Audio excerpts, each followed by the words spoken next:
So, just first, very basic though, JT, can you tell me a little bit about the Queer Screams Film Festival? Yes. I used to run the NOLA Horror Film Fest in New Orleans. And Cool. I did that for 12 years.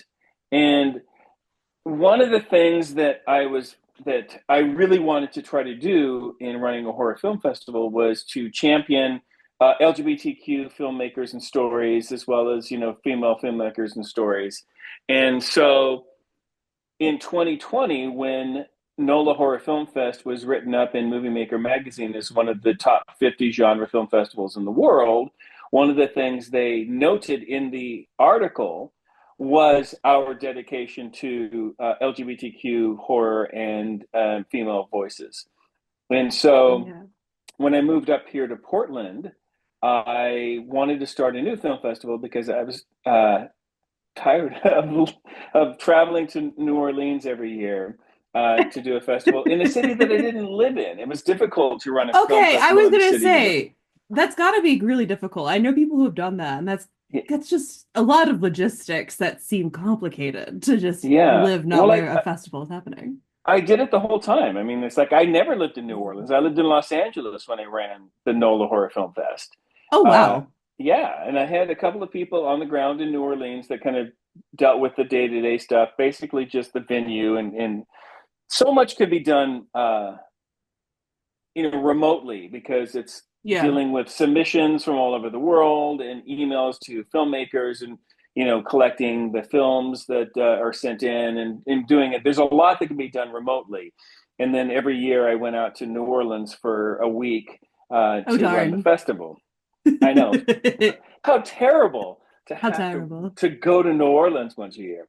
Actually, it was quite fun. I really enjoyed the festival, and we had gained quite a reputation for being um, a top-notch festival that really screened excellent films. And so, yeah, so when I moved up to Portland, I wanted to start another film festival, but then I wanted to focus on what was pointed out by Movie Maker magazine, which was the LGBTQ horror element of it, and to just basically do a niche festival. And so that's how Queer Screams was born. I just kind of went, oh, let me do that. I can do that now in the city I live, where it's a Oh, lot yeah. easier. Yeah, a little Um, bit. Yeah, just a little bit. just a little bit. So yeah, so it's really great because Portland's a great city and very uh, queer friendly and Yeah. forward. And quite honestly, I don't think that this film festival would have succeeded or be going strong if I had done it in a different state. If I had done it in Los Angeles, where I was living, 4 years ago, 5 years ago, or New Orleans or some other thing. I mean, I think that Portland really is the place that embraces this type of festival and supports this type of festival. I mean, the turnout that we had in our first year was really stupendous.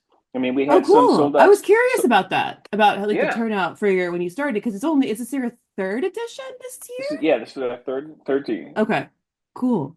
And yeah, the first year was really great. My special guests were Lynn Lowry, who was in George's Intervention, and we screened The Crazies and Shivers.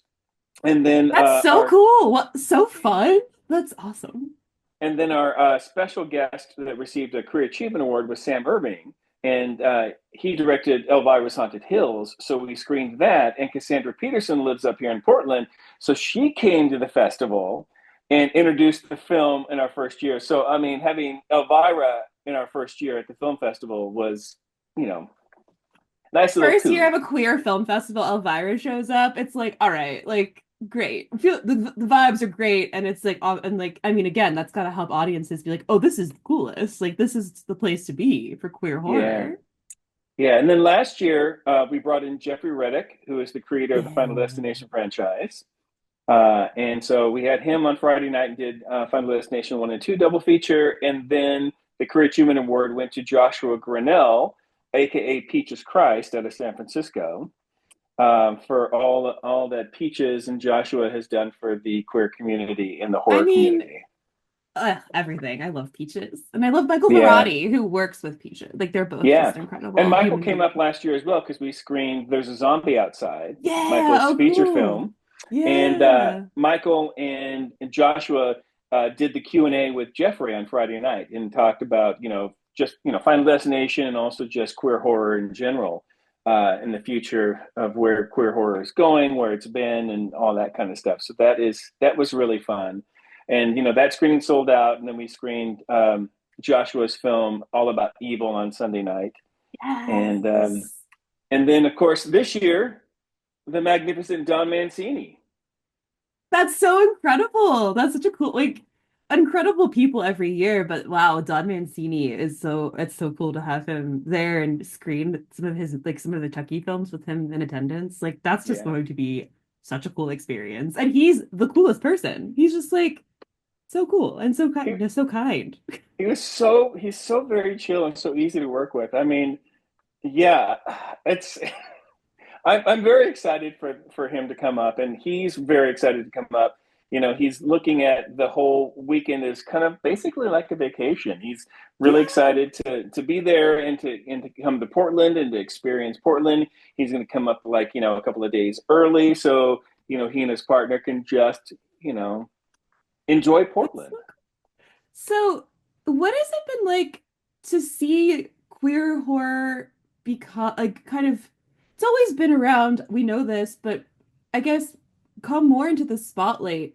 You've obviously, with two different film festivals and this one, have seen a lot of this. So I'm curious for you what it's been like to watch the queer horror community, especially not only grow, but also like come forward more and not feel like we have to hide in the shadows as much as I feel like we used to. Yeah. It's been really exciting, and I just recently read an article. I think there's a festival up here in Portland called Stage Fright, and it's a live theater horror festival where they do like, That's like so many niches stacked into one. I love that. That's so cool. yeah, it's just like so I was like, that's really fascinating, and basically they're the articles and stuff that have been written recently about queer horror is that horror is inherently queer, just by itself because of the nature of the stories that are being told, predominantly about the other, the monster, the Yeah. outcast of society, and then also the final girl elements of horror films. Because these resonate with queer audiences because can see ourselves in both of these roles. We see ourselves as the outcast, the Frankenstein monster that was once loved by the creator, only to be, he's different than us, Yeah. pitchforks and torches, to the point where the creator turns on its creation. Yep. I mean, that's a lot of coming out stories. Yeah. Oh.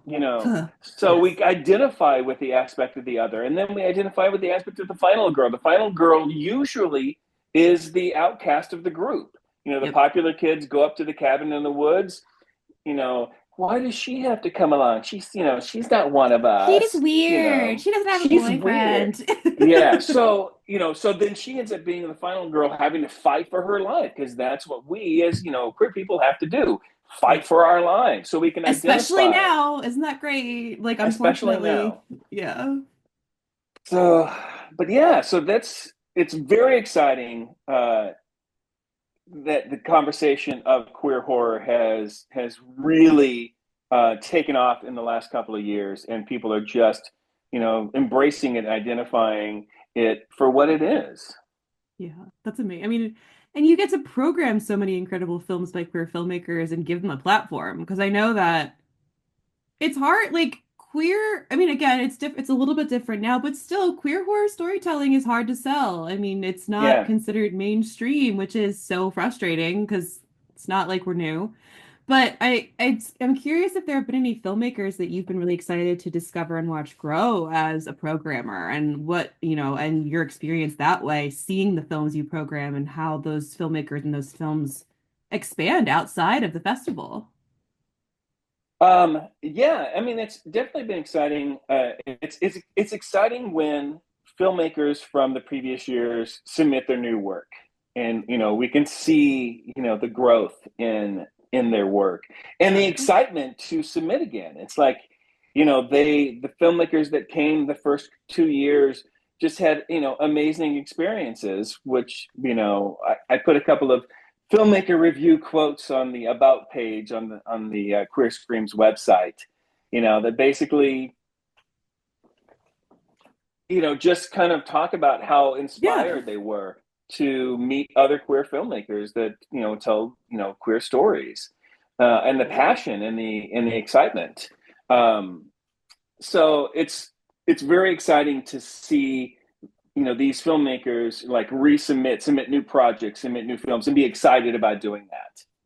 Ooh, that's so, I mean, that is amazing. And again, you've only been around for 3 years, but it sounds like again, it's something that people want. And I'm so glad that it continues to exist and that this it as every year, does it feel like it's growing and getting bigger for you? I mean, I know it's only been 3 years, but does it feel that way as It the does. director? It does feel that way. I mean, we're Okay, definitely developing a local fan base audience, which is important cool. because you Yeah. know those are the people that are going to fill the seats. So when visiting filmmakers come, there's an actual audience watching their movies, as opposed to just a handful of like other visiting filmmakers.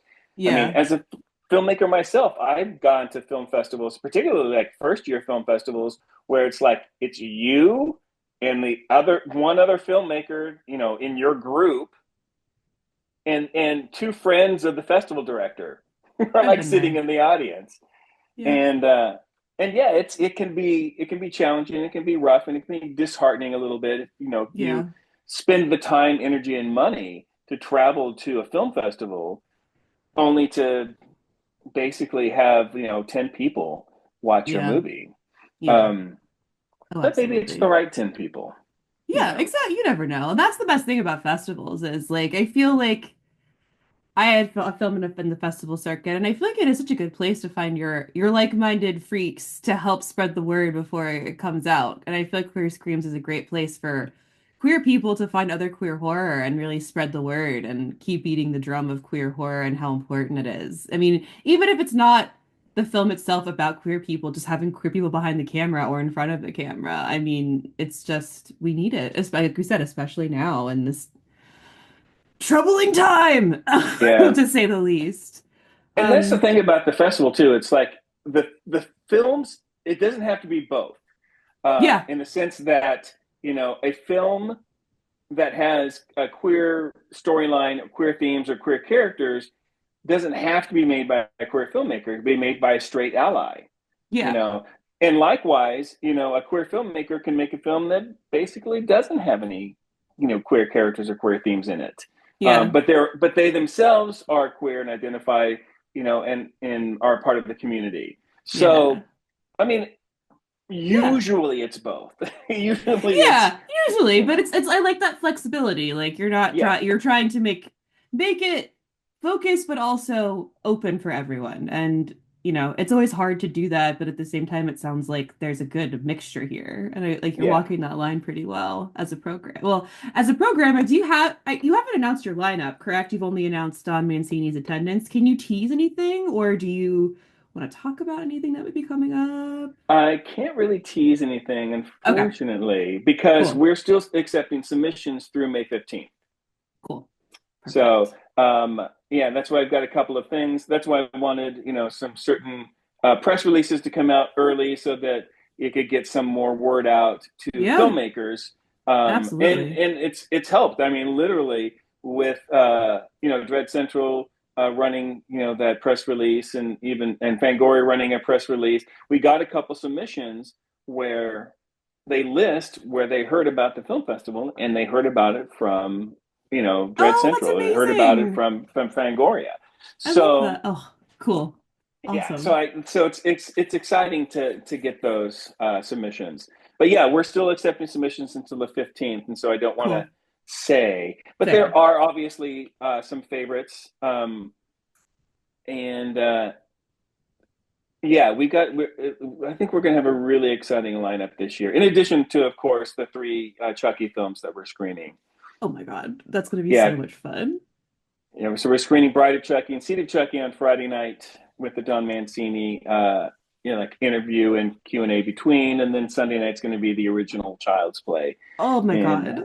That's so so cool. Oh my gosh, it's gonna and be such a blast. and in addition to just the screenings, I mean, I've really tried to incorporate a lot of local live performers. So even since the first Oh, year, we have had drag performances as part of the festival. Last year, we had three burlesque performers perform on Saturday night, and then three drag performers perform on Sunday night. So we had six, live performances of drag and burlesque, horror themed drag and burlesque as part of the festival. oh, cool. And there's so much of Yeah, that in Portland. There's such a cool art scene and drag scene. I mean, as a drag lover herself, I've a lot of queens are from Portland. So that's so cool that you get to yeah. incorporate that local talent. There's so many cool people in Portland doing that kind of art.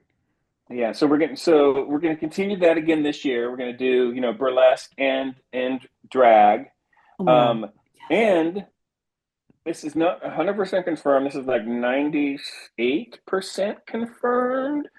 But hopefully it'll be confirmed within like the by the week over the weekend.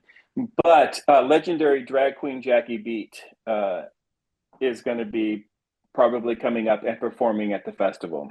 Oh my God. Oh my God. Okay. This is just like making my little queer heart very happy. It's just like these spaces are so hard to come by. So it's just so cool to talk to you and just like love and hear that these spaces are like thriving and existing across the country in a time where we need them and like knowing that there's that community and fostering that community no matter what. And Yeah.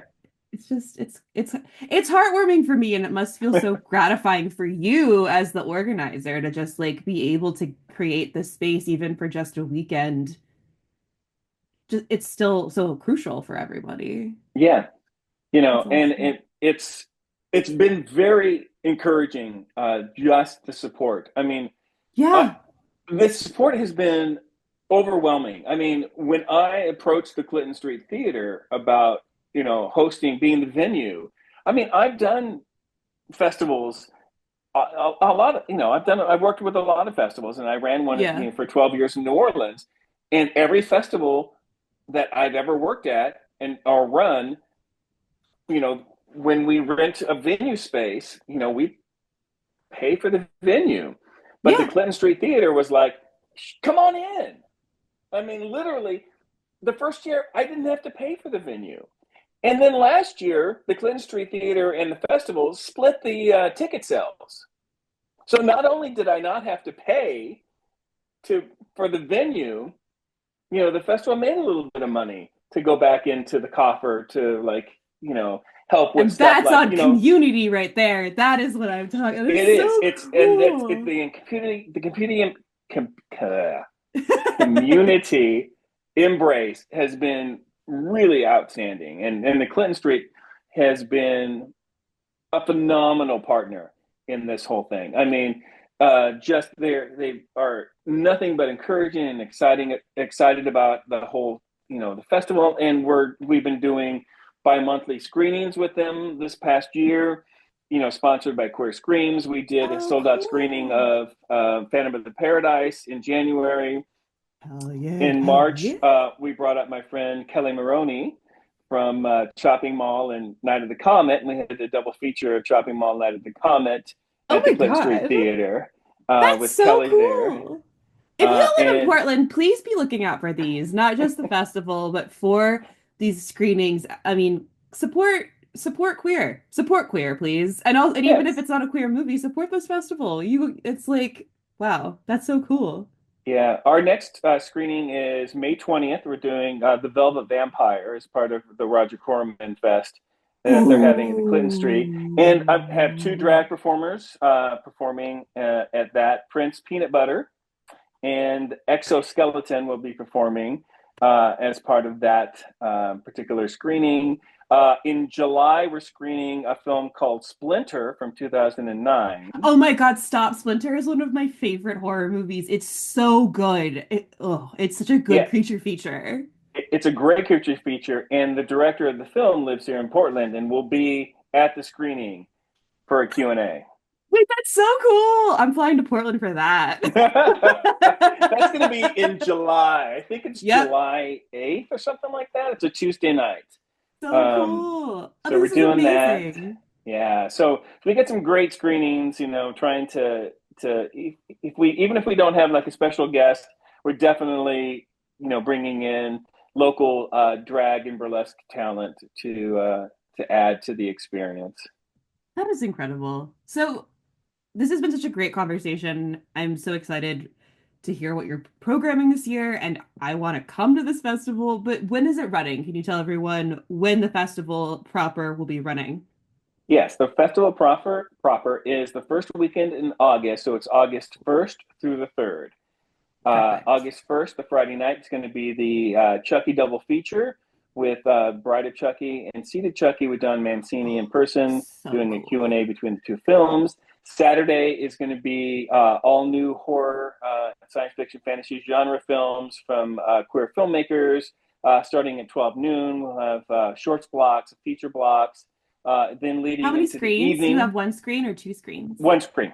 One Yeah, screen. Oh, even better. That's my favorite. You can watch yeah. everything all day. That's the coolest. And then leading into the evening, Saturday night, hopefully again, 98% that Jackie Beat will be performing Saturday night. A lot of her horror themed um, parody musical numbers, like Give Me All Your Blood. I don't know if she's done, I want her to write a Chucky song based on the song Mickey. Oh, Oh Mickey, my you're so God. fun, you're so fun. That's what I want. So I don't know if she has that yet, but if she doesn't, then I'm going to ask her to write that You have to. It's um, a requirement for us. now. It's a requirement. Um, and then Sunday is going to be another day of original films and programming leading into Sunday evening, where we have an extended conversation with John Mancini, and then Sean Abley and uh, Tyler DuPay? no, Oh, Molly Henry. Molly Henry are going to be at the festival, and they're going to join Dawn on stage after a little bit, and we're going to talk specifically about queer horror. Oh, So they're cool. going That's to, amazing for the book, because of the book, right? The book that they because of did. the book, and Sean is going to donate books to all the winners of all the categories of our awards for the Oh, filmmakers that's this year. So amazing. the Oh, filmmakers will get, in cool. addition to our fancy new award that Davis Graveyard, one of our sponsors from the very beginning, is going to create a special award for us that is going to be really exciting. So I'm looking forward to a new trophy. So they'll Cool. get the trophy, and then also this year the queer horror book. Oh, that's amazing. Well, this sounds like an incredible festival. Everyone queer screams. Look it up. Support. If you want, if you're looking for a vacation this summer and you're not in Portland, why not go to Portland the first weekend of August? JT, thank you so much for chatting with me about this festival. I'm so excited to see how this just continues to grow. Yes, thank you so much for taking the time to chat with me. Absolutely. And definitely, you should come up. You should Seriously, at come. this point, I'm like, all right, we're making plans, booking the flights, we're going. Who cares? We have credit cards for a reason, right? Exactly.